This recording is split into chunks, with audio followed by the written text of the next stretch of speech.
Halo semuanya, kembali lagi bersama saya Arum. Masih ngomongin soal bisnis.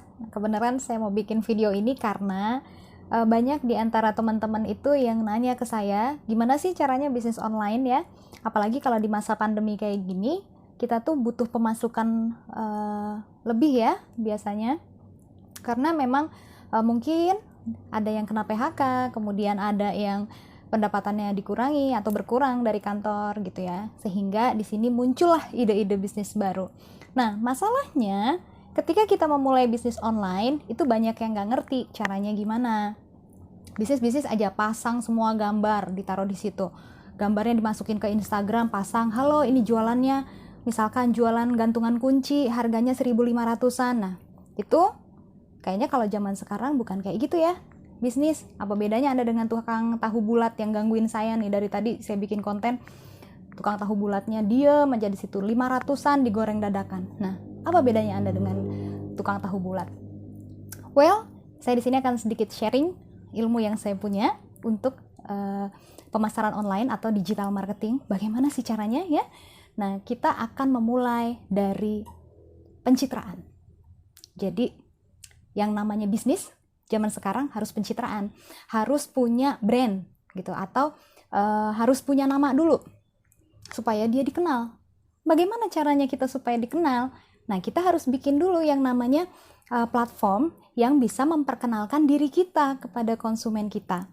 Kita harus jelas dulu kita mau membidik pasar yang mana. Jangan semuanya dibidik karena nanti semakin luas pasar yang Anda layani, semakin tidak puas mereka. Begitu. Jadi ambil dulu segmentasi pasar atau pasar yang mau Anda tuju. Misalkan di situ yang mau Anda tuju adalah ibu-ibu yang di rumah aja, yang tidak bekerja, gitu ya. Ibu-ibu di rumah aja tidak bekerja, Anda mau jualan cemilan. Misalkan jualan cemilan gitu. Nah, ketika itu adalah target pasar Anda, maka di situ yang harus Anda buat adalah pencitraan dulu. Bukan hanya dengan produknya, bukan. Karena apa? Ketika pencitraan di online, kalau konsumen itu melulu dijejali tentang produk kita, itu akan bosan orang. Nggak akan ada yang baca dan nggak akan ada yang tertarik dengan produk Anda. Jadi sebaiknya, apa yang harus Anda komunikasikan? Pertama adalah pengetahuan. Gitu. Pengetahuannya paling gampang dalam bentuk apa? Dalam bentuknya story atau bentuknya cerita. Ibu-ibu suka diceritain, ya kan? Kayaknya semua orang juga suka diceritain. Suka mendengar cerita atau suka membaca cerita. Makanya di situ Anda yang pertama harus Anda punya keahliannya dalam bisnis online adalah keahlian copywriting.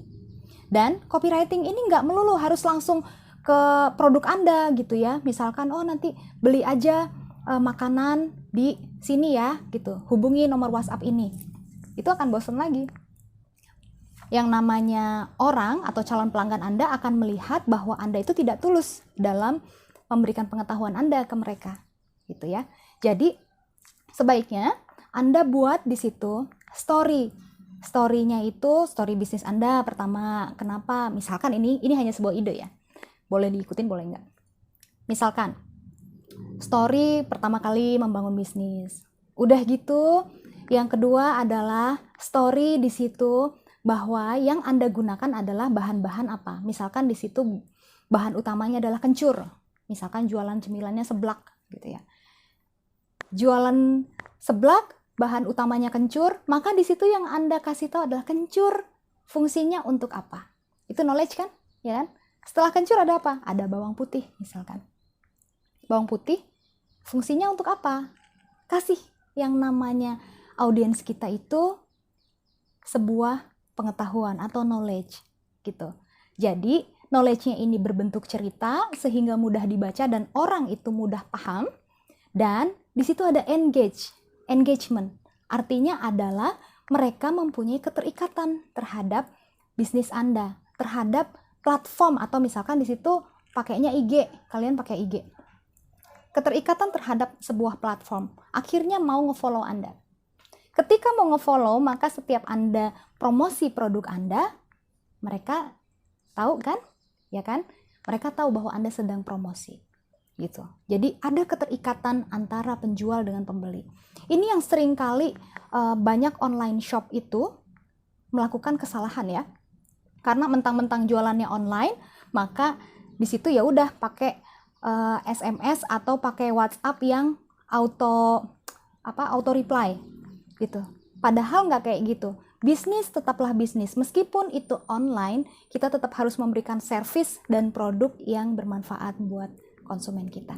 Nah, kayaknya segitu dulu sharing saya. Nanti saya akan membuatkan konten lagi bagaimana caranya kita itu membuat sebuah copywriting yang baik, atau di situ kita bagaimana caranya membuat konten yang bisa memberikan edukasi, yang bisa memberikan knowledge kepada konsumen kita, tapi juga kita mendapatkan engagement-nya lebih tinggi dari konsumen kita. Sekian dari saya, sampai bertemu lagi, salam.